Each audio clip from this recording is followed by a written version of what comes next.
Hey everybody, welcome back to another episode in Software Engineering and Salesforce. My name is Brooks Johnson, and this week we're going to talk a little bit more about the builder pattern.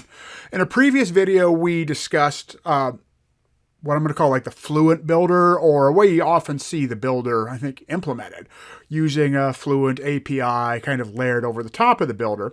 This week, we are just going to go through what I'm going to call the classic builder. This is the builder pattern you're going to see in, the Gang of Four book builder, design patterns.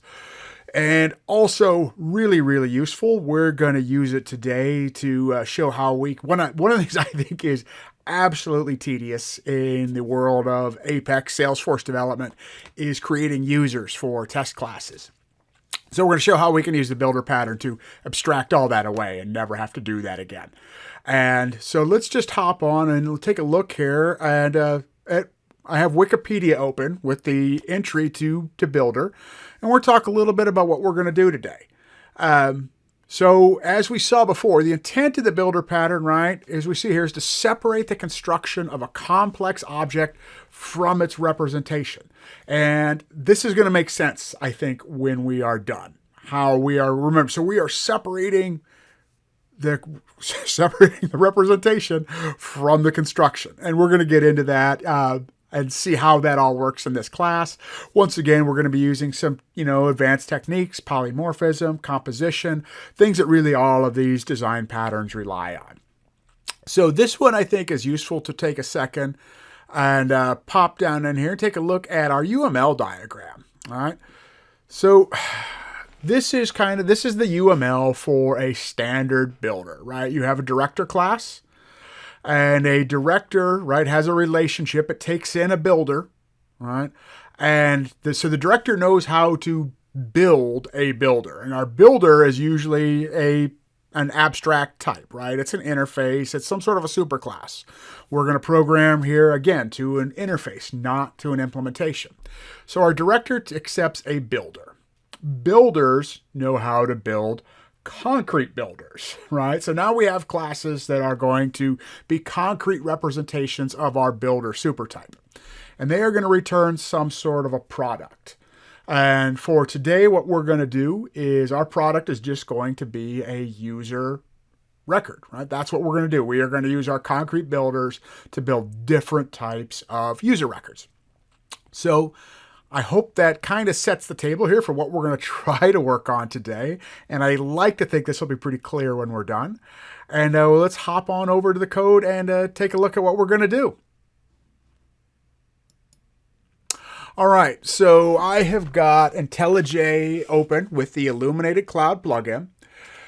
And I have a few stubbed out classes ready to go. So I have got, and we're going to work through these one at a time and talk about how they relate to the UML diagram that we've just looked at. So this first one we're going to work on is our interface, iUser builder. And this is my own convention. With interfaces, I tend to name them first with an I. If you're not familiar with interfaces, they are a tool that you'll find in Apex, Java to help make your language, to use polymorphism in your language. And as we get into the builder, we'll see that a little more. I've got some other videos I'll link to about how interfaces are useful. They really confused me when I was first starting because they were method signatures without any business logic in it. But enough said. Let's get in and let's just get this interface going. So what we got to think of here, what we're going to do is anybody that's going to build a user, right? And we're building these users for our test classes. What do we have to do? What do we have to have done on this user record to make it work? So I'm going to say we need void, and we're going to need a first name. So set first name. And then we're going to need a last name, void set last name. I'm going to let tab 9 here help me as much as I can. Void set email. All right, we're going to set our user's email address. Void set profile. Void It's a lot of voids here. It's a lot of boilerplate in getting this one set up. Void. What do we need? Set email encoding key. All right, and I'm going to tell you what, if I don't have this all done like this, right, in my actual production code, every time I need a user, right, I'm back like Google and Stack Exchange and trying to remember what are all the different things that I need to do to have a user set up for a test where I want to verify, FLS, something like that. So void set alias. I'm going to have to set an alias. Void set language key. Void set local SID key.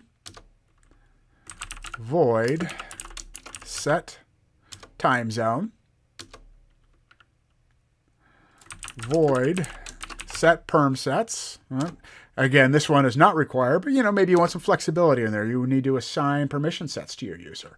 And now we're actually going to have one last method that's going to return something. User get user. All right, so we've got we've built our interface, our iUser builder. So our concrete users are going to implement this.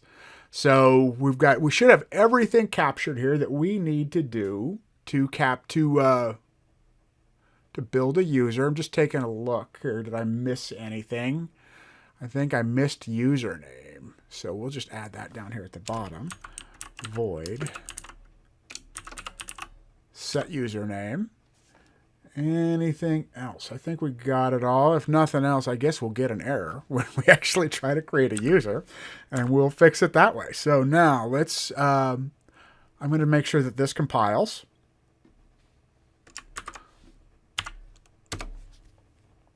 Whoop, I don't want to pull. I'm going to close that out, actually. I'm going to terminate that. I wanted to push.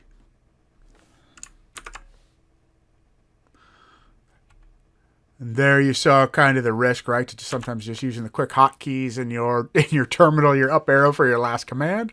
It turned out my last command was a pull. I don't want to overwrite what I'm just doing. So we're going to push. And sometimes I like to leave that JSON flag on there, right? Just to, if something does go wrong, sometimes that can be useful, some useful feedback. Okay, so that deployed and compiled. It took a little while for that to run. And so now we have built our super type, right? Our super class, and that's not what we wanted to look at. Right? If we go back to here, right? So this is what we have just built, right? Because again, so we are going to have this inversion of control, and we are going to program we'll build our super type of builder. And that's what we are going to now do our concrete builders.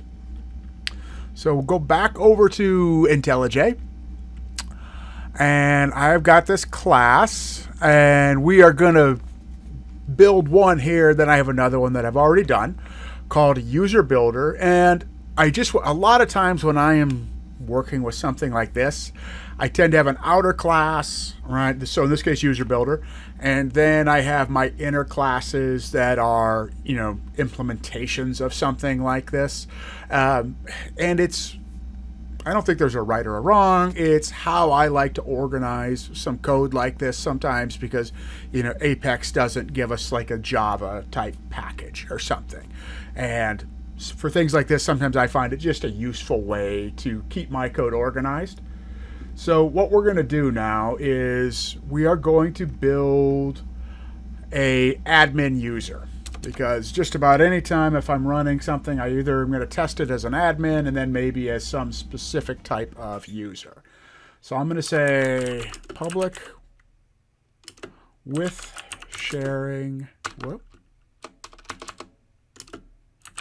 class admin, and it's going to implement our iUser builder. Okay. There we go. So now I'm going to let Illuminated Cloud do a lot of this boilerplate for me. So here's all the methods, right? Because we are implementing because we said we're going to implement the iUser builder interface. we now have to implement every single method that was in that interface. And this actually makes this a really powerful tool, right, to kind of develop by contract in this way. So any client code that gets this knows that if it is of the type iUserBuilder, it's going to have all of these methods. So rather than type them all out by hand, I'm going to let IntelliJ do some of the dirty work for me. And now we are just going to get in here, and first of all, I'm going to say, so we're going to need a user, and I'm just going to say user. We're just going to do it like that, and I'm going to do a constructor, public admin, just going to be default, doesn't need any properties. I'm going to say this dot user equals new user. All right, so there's our constructor. And now we're just going to go through and we are going to do user dot first name equals, we're going to say first name equals test. And user dot last name equals, I'm going to make it test admin. And we'll say user dot email equals fake at test.com. That works for me. Now we need to set a profile. And so what we're going to do is I'm going to say profile equals select ID from profile where name is equal to system administrate. Make sure I can spell administrator. Okay, so we're going to get our profile, and we're just going to ignore some of these yellow squigglies for right now, and then we are just going to say user dot profile ID equals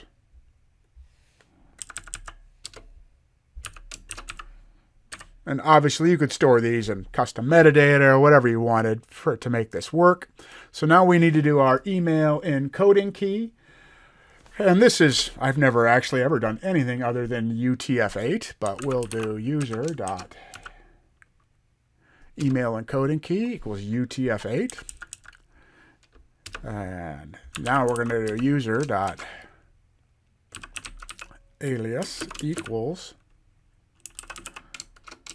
I'm going to say test ADM because I think you're limited to 8 characters in there on aliases. Set language key, that is going to be for our users, we're just going to give them all English, all right? Just to keep it easy. But you know what I mean? You could start to have lots of configurations in here, right? You could start to have, I don't know, user,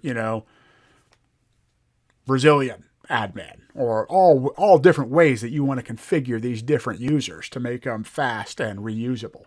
So I'm going to say user dot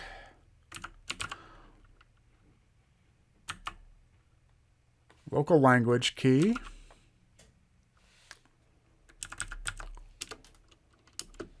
and that's going to equal en.us. And then we need to do our local SID key, and that's going to be the same. We'll just do once again user dot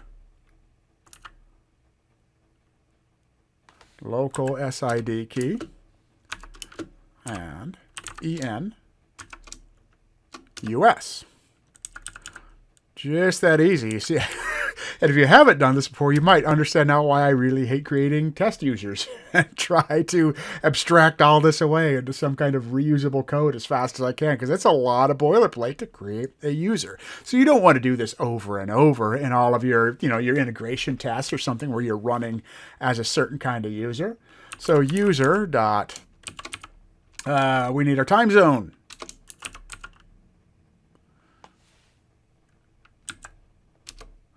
And that is going to be America. We'll do America, Los Angeles, right? And what else? So I have a perm sets method here, and we're not going to actually touch that, but I just wanted to show you, you could add in, do this however you wanted to do. And our last thing, so we need to do our username. And typically, when I'm creating usernames, I'm going to do something like this. User dot, usernames have to be unique, and I'm going to just say equals test admin user. Have to be unique, have to be in an email type format, plus. And then we don't want our plus there. I'm going to kind of concatenate a few things. And then just to make sure I don't run into somehow that somebody created a test admin user somewhere, I'm going to get rid of this extra @ sign. Somewhere in our org, and it makes tests blow up later on, I usually do string.value of, and I call the crypto class, which is really just it's for encryption. That's why it's the crypto class. But we are going to it has a get random integer, right, method that I like to use for stuff like this. So we're going to get random integer, and then we're going to concatenate .com onto the end of this. All right, and now that should be everything that we need to do to have a concrete user builder, right, that implements our interface and that we can then start to use in our director class to actually build a user. And I will expand this out a little bit. We have another class already built that basically does the same thing, but this one is going to build a standard user for us. We're just going to get a user with the out-of-the-box standard user profile. All right, so let's deploy all of this. Okay, so that has been deployed and compiled. So the last thing we need to do, remember our UML, and we're just going to pop back to that. And this is what we've built. We built our builder super type, and that was our interface. Then we have built two concrete builders, right? We built a concrete builder that will build us an admin, and we built another concrete builder that will build us a standard user. And they all are going to return this product, which in this case is going to return a user. So now the last thing we need to complete the builder pattern is a director. And the director knows it accepts a builder, and then it knows how to construct the object and return it. So back into our code, and we are going to get user. So we are going to have our user director. Okay, and what I'm going to do for my user director, and sometimes when I get that fat cursor in IntelliJ, it means I need to close the class out and reopen it. So reopen user director. Okay. Otherwise, it starts to get really weird when you try to edit stuff. So this is going to have what is an user builder. This is going to be a member build variable. All right, so if you haven't seen this before, this technique is, I like to put a little space there. This is composition, right? So we've got an object that is going to, an object user director, and that object is also going to consist of other objects. And in this case, it's going to have a property of user builder.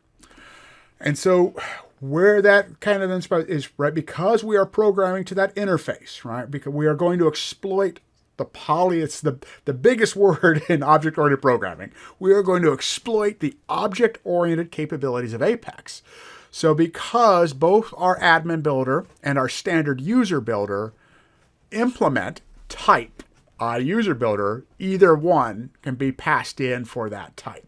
And that lets us start to build really, really flexible code. And to understand the design patterns, I'm going to say you really have to understand composition and you have to understand polymorphism. They rely really heavily on that. And now what we're going to do is I'm going to go down and I'm going to give us a method called build. And it's going to return a user, public user build. And I'm going to say, and this is going to take as a argument a type of user builder. Okay. And all we are going to do now, first I'm going to just say this dot user builder equals user builder. And we're going to go down the line, and what we need to do is do user builder, because the whole goal, the whole purpose of the director class is it knows how to build the object. And so what we need to do is write set first name. Oh, got an extra colon there.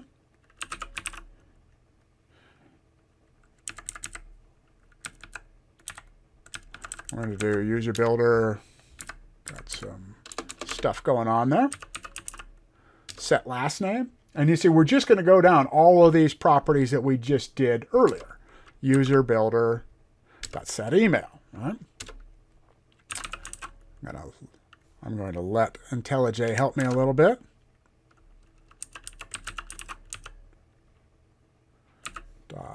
What do we need? Set alias.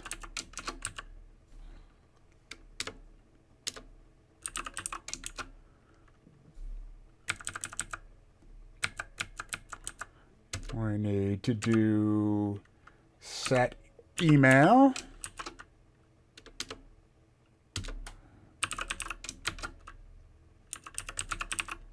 User builder dot set email encoding key.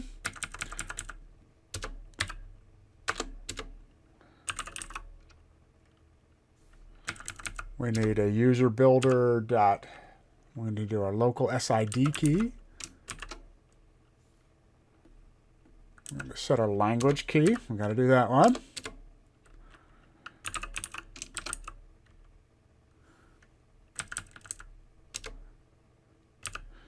User builder dot set profile. I might be, I'm trying not to forget anything. I'm looking at my notes here as I type this up. User builder dot set time zone. User builder set perm sets. And I think we are, did we get our local SID key? We got our language key. We got our email key. We got our alias. We need to do our username.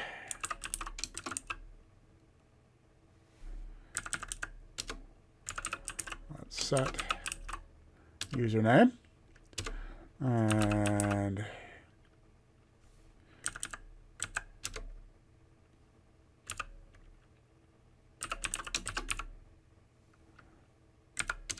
right, and I think that covers it. And then we can just do return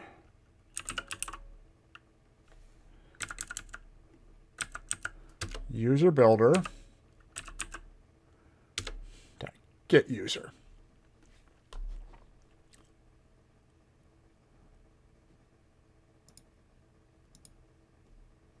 We're going to fix that later. But for right now, I am just going to compile everything and we'll test our code and see if this all works. So now we've got our director. And just to kind of go right, our director, the purpose of the director is it takes in a builder, right? And because we're using a super type, it's going to take in this abstract type of iUser Builder, but because it's an interface, we know everything that implements iUser Builder, everything of that type, right, is going to have all of these methods. So we can just go down. We know the director knows how to build the concrete object and return a user back to us. So let's compile that and see what we get.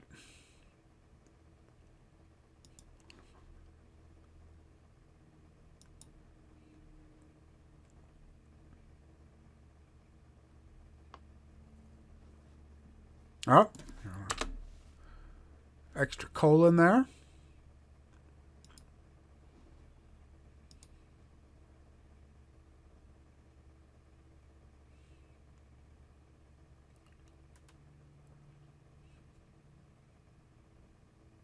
All right, so that one is compiled. So now the last thing we really want to do is let's test our code out. All right, so I stubbed out these tests before when I was getting ready to make this video. And I didn't stub them out, I wrote them. So they are not stubs. Let's get rid of these comments. They are commented out, is what I should say. And I guess we're also going to need to deploy these.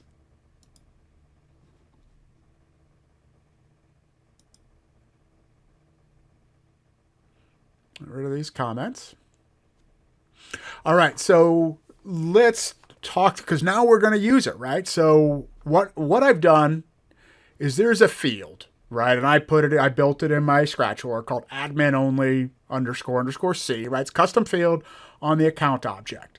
And it is read and write. Its FLS is read and write for an admin, but it is not, right? It is not editable, not accessible for anybody else. So now what we're going to do, we're going to create our new user. And right, so what we can do, right, in our test class, right, is we're going to say user, and it's going to equal new user director, right? That's the class that knows how to build a user, .build. And all we have to do now is pass in that class that implements the iUser Builder interface. So we go do .build, new user builder admin, right? Our director is then going to take that class that knows how to go through all of those steps, construct a user, and then it's its very last step, return out the product to us, which in this case is the user. So the exact same thing down here. So in our condition here is this field should be accessible, right? We're going to do a schema call. The field should be accessible to a sysadmin. And we're going to do this same thing, user, all right? And we're going to do new user director .build, and now we're going to pass in a standard user. And that user is just going to have the profile of standard user. So now this field, admin only, should not be accessible to them. And that's what we're going to assert here on this. Don't even need these test accounts, really. We can just get rid of those because we are just going to check the schema. And when we run as, system.run as, the users that we just created. So let's go ahead and run these and see what happens.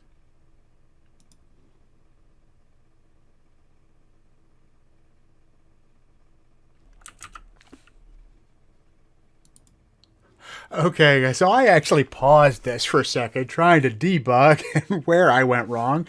And it was just me being lazy, right? So when I was letting IntelliJ build these methods out for me, my getUser method was returning a null because that's what it does automatically. And I never went back there and said return this .user.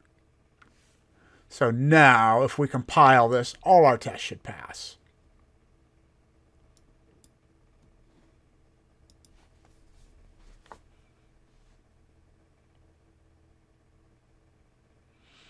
All right, let's go back to our tests, and we're going to run them all.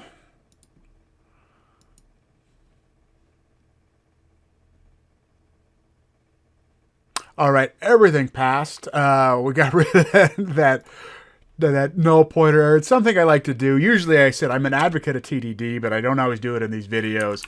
I'm going to just change this to true just as an example because I'm a pretty big believer. If you've never seen a test fail, you can't really be sure it does what you think it does. And this has happened to me in my career, right? I never saw a test fail. It always passed, and it was only passing because I didn't understand some bug that I'd introduced, or my code wasn't really doing what I thought, and I was just getting lucky. So we're going to deploy that up again.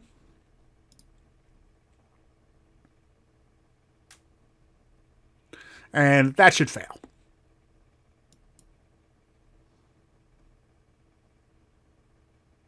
All right, should not. That's exactly what we wanted, right? Because that field is not accessible. So I'll put that back to false, and there you have it. That is the classic builder pattern. And you remember what we talked about today was, I'm going to go back to our UML because I think it's useful for this builder pattern. We have a director class that has a relationship with a super type, right? It's, with a builder.